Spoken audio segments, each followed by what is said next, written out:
Hey,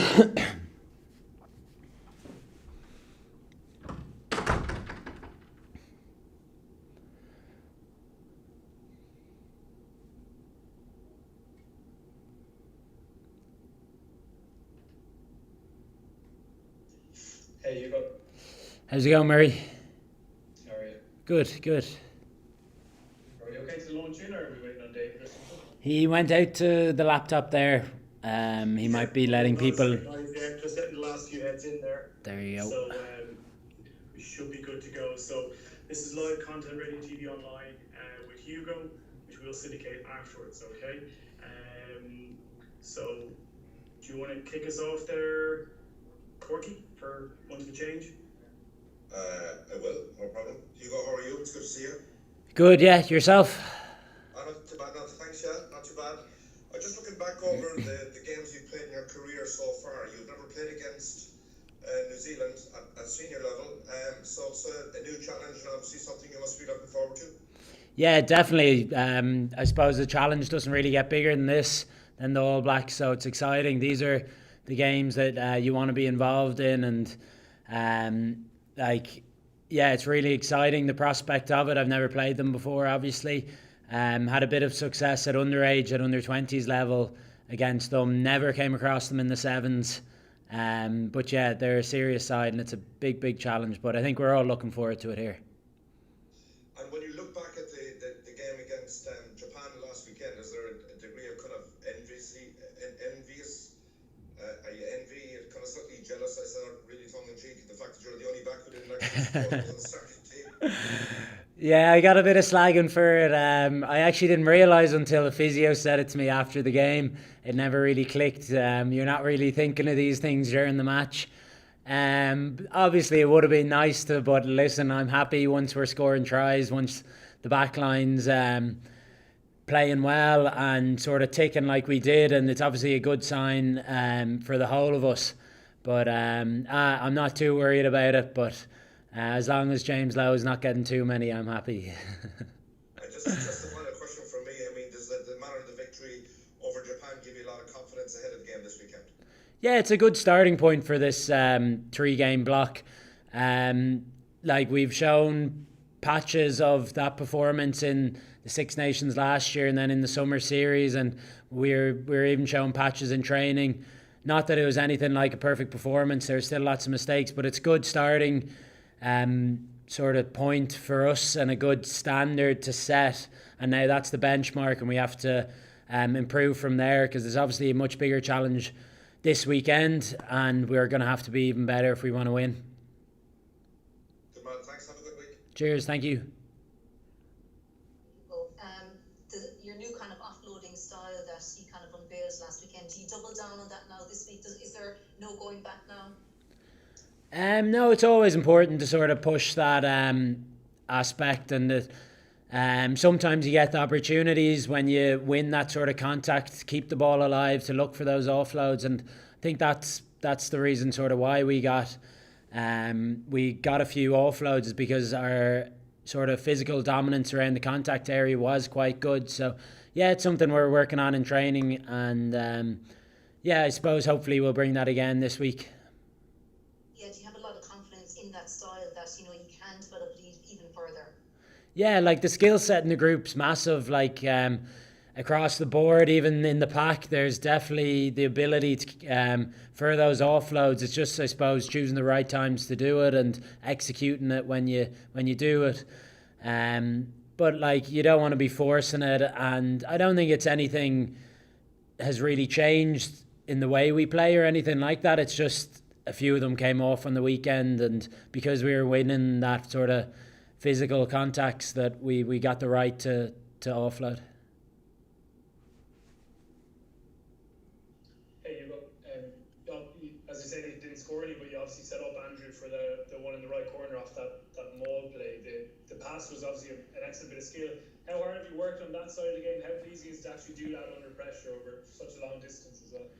Yeah, definitely pleasing. It's the reason why you do all those drills and why you have the skill sessions, and why you get all those reps in and stuff. I suppose it probably helped that I had to all do them all the time with the sevens.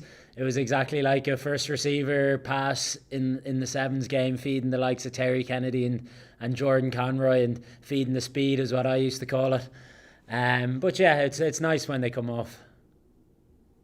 Absolutely. That whole side of your game, you've probably had more touches around the offloading, the passing, that kind of creative side of your game, building on top of the foundations. Was it important for you to keep adding kind of strings to your bow at this level?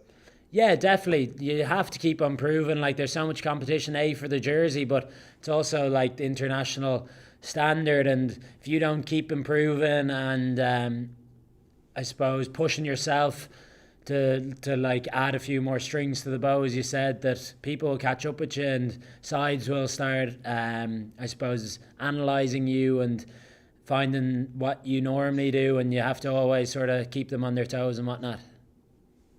The 50-22 kick was a brilliant moment. Was that something again that you guys have been working on? Was it something that happened instinctively in the game? I think it just happened instinctively. Their backfield was a bit open, but it is something like you have to be aware of the rule and take those opportunities when they come. And obviously Caddy's in here coaching and sort of kicking, and Richie Murphy was in last week as well. So it's something we're constantly working on, and it's a thing that I'm trying to improve in my game as well. So it's nice for one of them to come off. Probably should have had a second though. Yeah, it was close. Cheers. Good luck with it this weekend. Cheers. Thank you. Hey there, Hugo. Just wondering about the two wins before your time with Ireland, 2016 and 18. There's still a fair number of players in the squad who were part of either one or both. How much has that been talked about this week, and how useful might it be to have some of those players come the weekend that have beaten the All Blacks? Yeah, definitely. It's the experience that those lads who played in those games, like even just having small chats, but also like inputting how they felt those games went in team meetings, and we've touched on it a small bit, but it's a different group, different management, and everything. So it doesn't really matter what's gone on in the past. It's a fresh slate, and it's sort of a good opportunity now for us to do it, and some lads who've never been a part of those famous wins to be involved this time. So it's exciting, yeah. There was obviously quite a lot of aerial focus in the New Zealand-Italy game at the weekend just gone. How much of an all-round test are you and the boys expecting with ball in hand in attack, but also those defensive skills as well? Yeah, definitely. They're going to challenge your skills to the highest degree, aren't they? Like, their kicking game's very good, very it's varied. So they have a lot of threats, and they obviously compete well in there, and they go hard in aerial battles. So it's definitely something that it's not new to us, but it'll definitely be in the back of our minds, and we'll be training it this week. Just finally from me, it was a really good atmosphere for Johnny's 100th cap, obviously, in Dublin last weekend. Probably another 10,000 in the crowd, the All Blacks in town. What kind of atmosphere are you expecting, Hugo, and how helpful could it be to get over the line as well? Yeah, last week was my first experience of playing in front of that big of a crowd for Ireland, and it makes such a big difference. Honestly, it's more enjoyable, but it's also when you're blowing and it's getting tough, just to give you that extra bit of encouragement to keep going. And yeah, it really helps. Like, it was really cool playing, and especially that Johnny moment for his try. That was a really special one. But another 10,000 this weekend, full stadium. It's really exciting, and the sort of days you want to be involved in, and hopefully it'll be another good one there. Good luck. Cheers, thank you.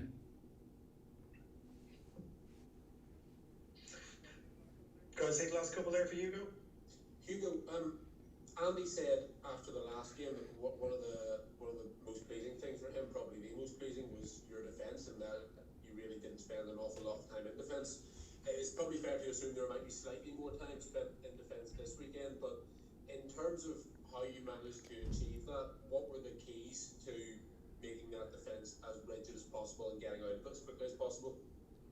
I suppose just forcing them under pressure and trying to not defend for too many phases, and it's a bit of a mentality to try go get the ball back, and you can call it try scoring defence. And I think there was a few examples of that, whether it was kicks long, and it was the kick chase that was very good. Andrew Conway or even Ian Henderson forcing fumbles or mistakes and benefiting off the back of that. But it's something that we've been working on.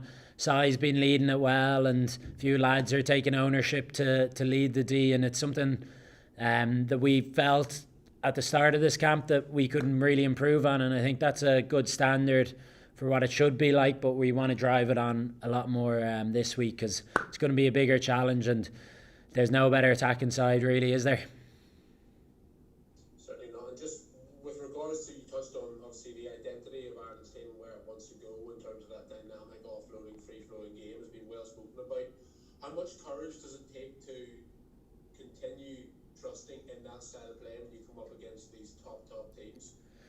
Yeah, I suppose it's not about going into your shell. It's about trusting what you have been doing and what you're training, and I suppose just delivering against the best, and that's the challenge, isn't it?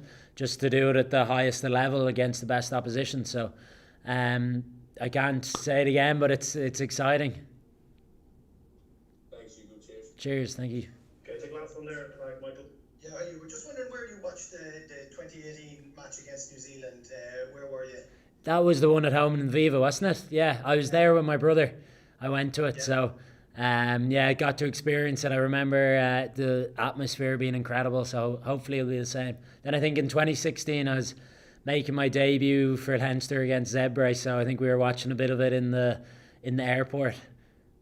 So And just when you're talking about the difference between the crowds and the empty stadiums, is there a significant difference on the field? Do you feel the crowd throughout the whole game, or once the whistle goes, is it just total focus on the game, or could you say there is a massive difference during the game?